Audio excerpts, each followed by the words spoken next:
să mă găsi la primul episod de 1v1 CSGO. Dacă vă place acest episod, nu uitați să like și haideți să vedem cât mai multe la acest episod. Da, cine te faci, bă? Mă lași pe mine.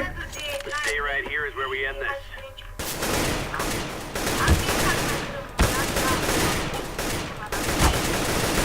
Da, mor, bă! Cât aș pe mai ai? Eu 8.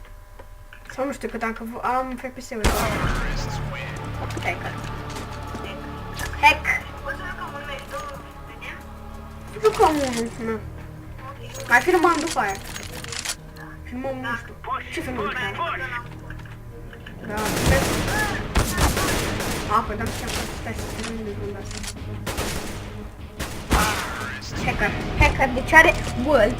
Să nu credeți că e așa bun, are wall. Are wall! Auzi. Ce mă vezi, mă? Da. Uitați, bă, ce hacker. Deci mă bate la 0, cred că. Țigama asta de... Dar nici eu nu sunt căzit. N-am cum trag. Uitați. Eu nici nu știu să...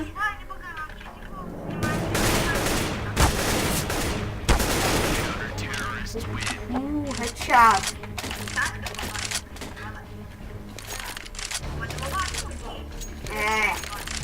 Volanda. Let's go. Dar nu cred.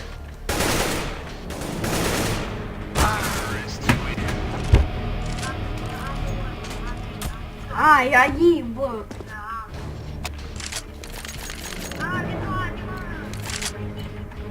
Move out.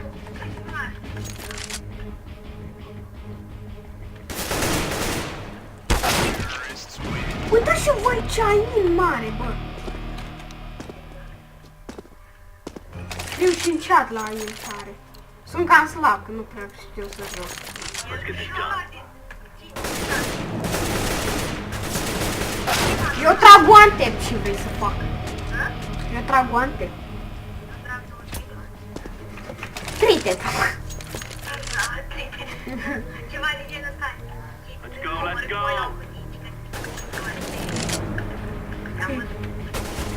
Ce hacker trage prin pereți, bă.